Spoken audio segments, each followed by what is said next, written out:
Hey everybody, it's Jason Blaha here.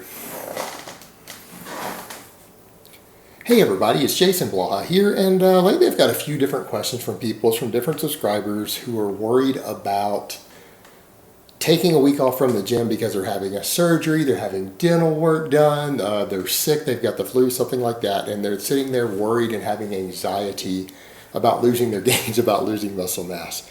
And honestly, I can understand why that's a concern for people who take their training seriously. So let me put on my +5 hat of weaponsmithing, do a little bit of crafting, and let's talk about this for a minute. All right, in some ways it's funny, and in other ways it's not funny. Some of us would laugh and be like, all right, guys, come on, you're talking about a week away from the gym. In the grand scheme of things, in the grand scheme of a 3-year or 5-year plan, having to take a week off from the gym is not going to affect you in any measurable or meaningful way. All right, you really shouldn't be worried about things like that. But here's the thing, a lot of people will worry about it, so let's, first of all, let's dispel some rumors here. All right, one of the things you always notice when guys have to take time off from the gym, a lot of times they're like, man, I feel like I'm shrinking. I look smaller in the mirror after that week off from the gym. You know what? It's in your head. It's absolutely in your head.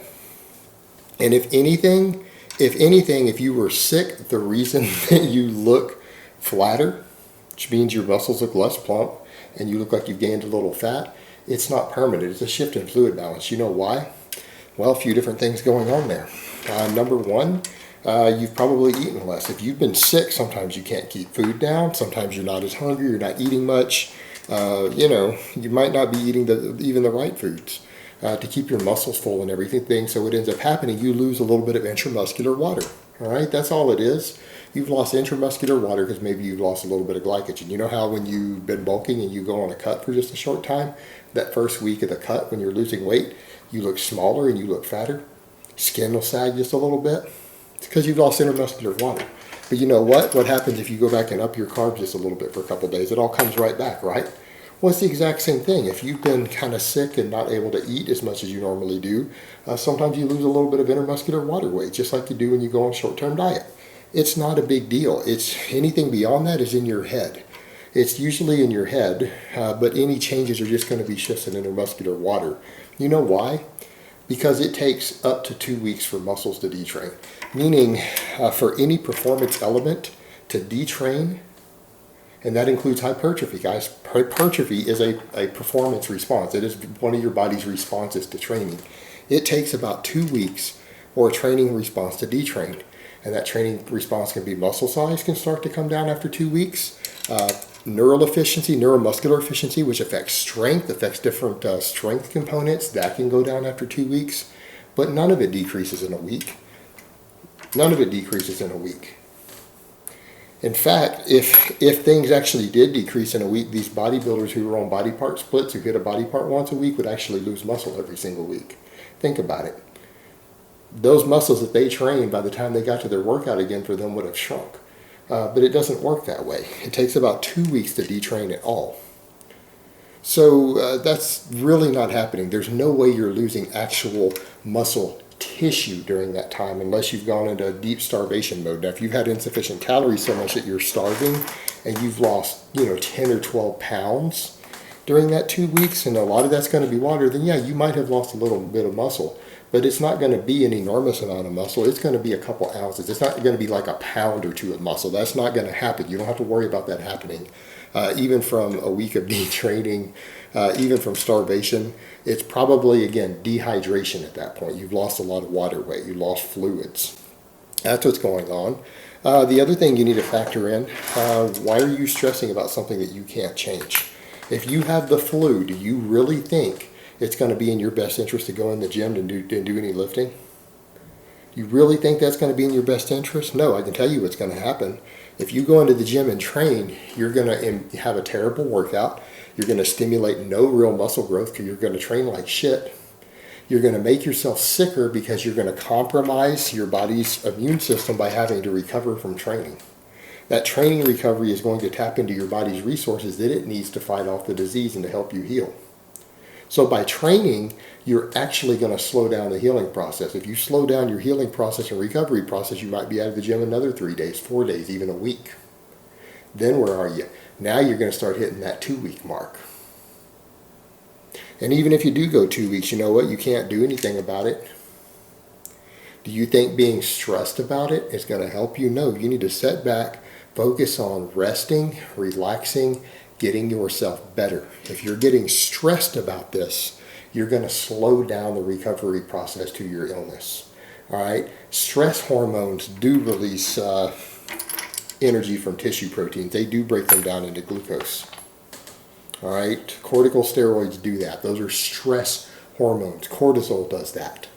So you're getting stressed about it and a point to where your body is vulnerable, because your body is weaker and more vulnerable when you're sick and in recovery from that. So you get stressed about it. The actual stress itself might make you lose a little bit of muscle mass that you wouldn't have lost at all.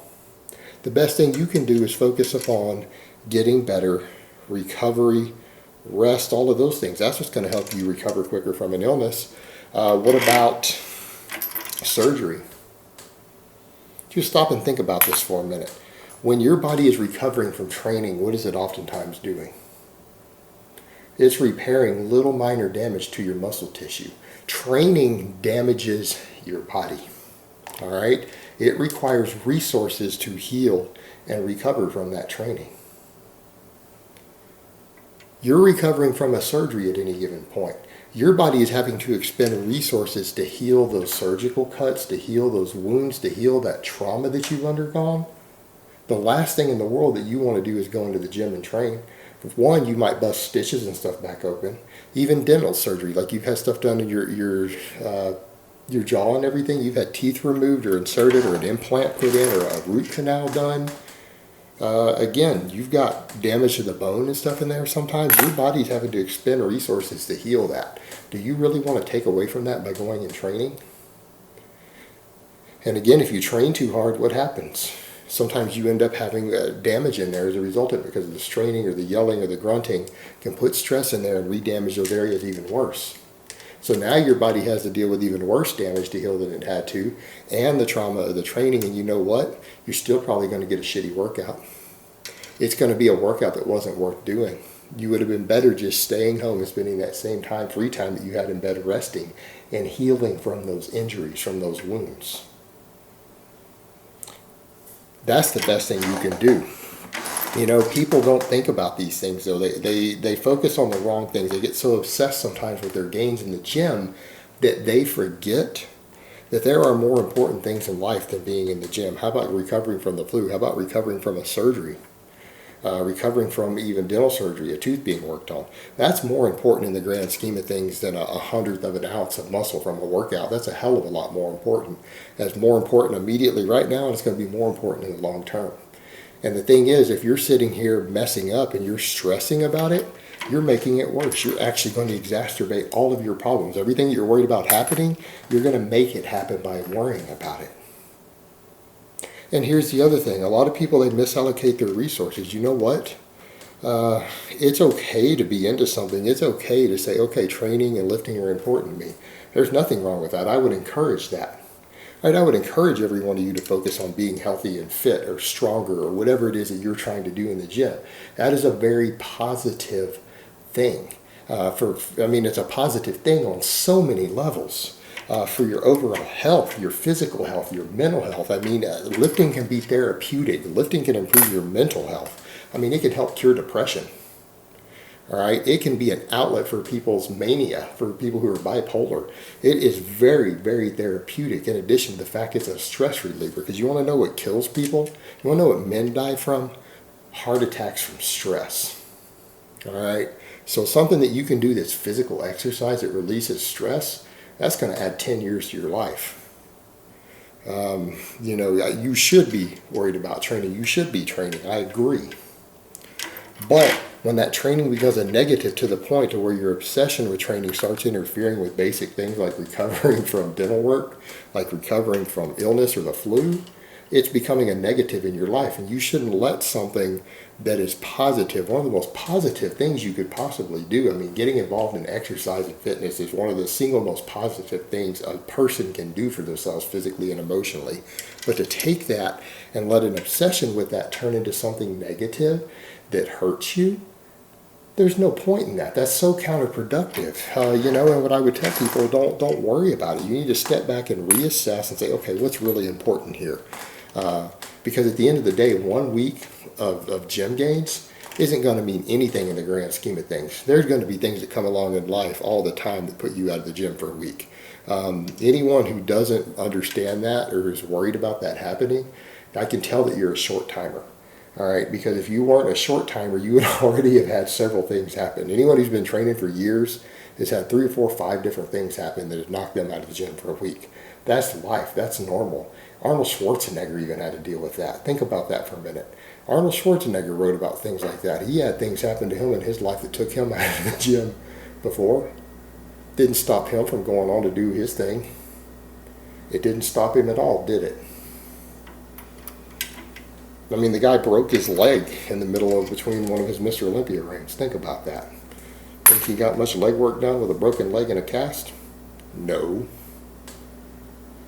Did he go on to continue to be successful? Yes, it didn't faze him.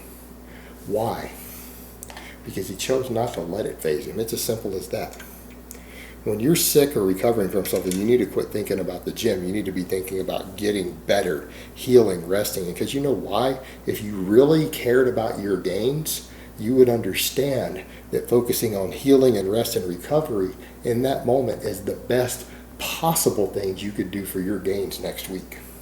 It's the best possible thing you could do. And if you really cared about those gains in an intelligent and insightful manner, you would understand that and grasp onto that and realize that. And you wouldn't be caring about the fact that you're having to take a week off. You would be focusing upon, okay, that's unavoidable. What can I do to ensure that I do better in the future? And that would be, well, I need to chill out and rest and relax and recover. That's what I need to do. And that is what you need to do in those situations, guys. All right, guys, but that's really all I have to say on that today. I hope it's been informative, and I will talk to you guys next time.